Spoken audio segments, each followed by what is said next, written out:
Namanya Bu Salma, seorang wanita tua yang tinggal sendirian di sebuah rumah kecil di pinggiran desa. Suaminya sudah lama meninggal, anak semata wayangnya merantau dan jarang pulang. Ia menjalani hari-hari dalam sepi, ditemani suara angin malam dan ayam tetangga yang sesekali mampir ke halamannya.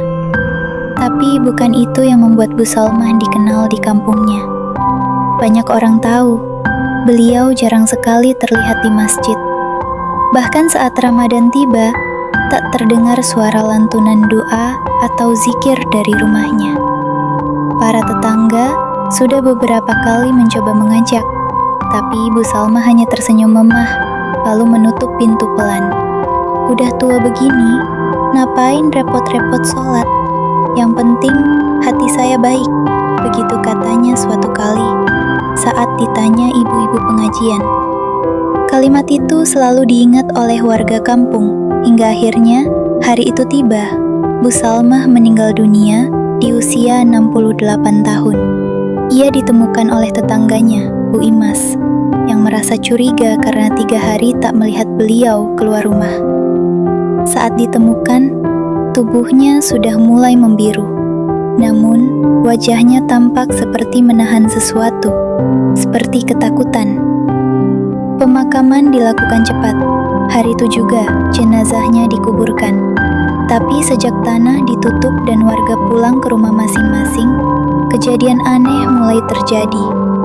Malam pertama setelah pemakaman, suara seperti tanisan lirih terdengar dari arah makam Bu Salma.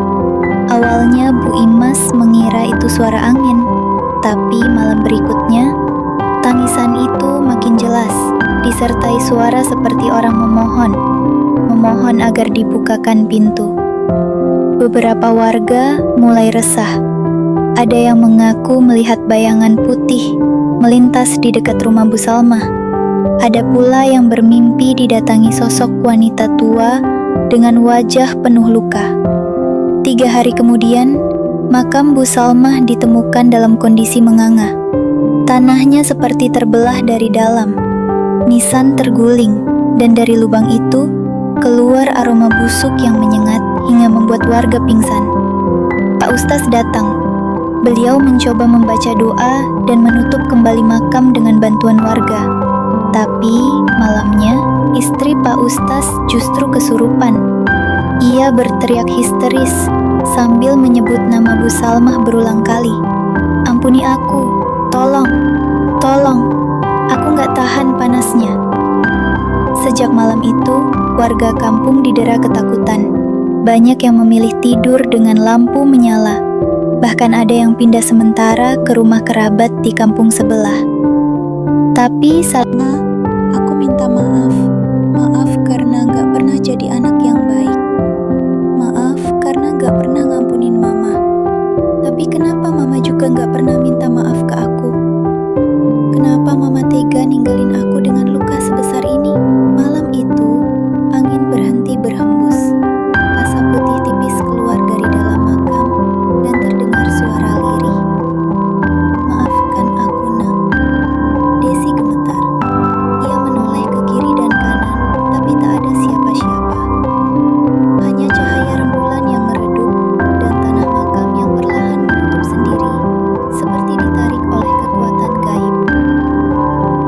Sejak malam itu, tak ada lagi suara tangisan, tak ada lagi aroma busuk, dan tidak ada lagi bayangan putih. Makam Bu Salma tetap tertutup rapat, dan desa pun kembali tenang. Namun, bagi Desi, semuanya belum selesai. Hatinya masih bergolak. Ada tanya yang belum terjawab. Apakah benar ibunya telah mendapatkan ampunan? Apakah semua itu hanya ilusi? Atau justru peringatan agar ia tidak mengulangi luka yang sama pada anak-anaknya kelak? Karena azab bukan hanya milik orang yang sudah mati, tapi juga bagi mereka yang hidup dalam dendam dan tak pernah memberi maaf. Sejak malam itu, Desi tak lagi bisa tidur dengan tenang. Setiap kali ia memejamkan mata, bayangan wajah ibunya yang dulu dingin dan tanpa pelukan muncul silih berganti. Tapi kini, bukan kemarahan yang ia rasakan. Ada rasa hampa, ada pertanyaan yang menusuk lebih dalam dari sekadar dendam. Apakah aku pernah mencoba mengerti mamaku? Ia mulai sering datang ke makam Bu Salmah.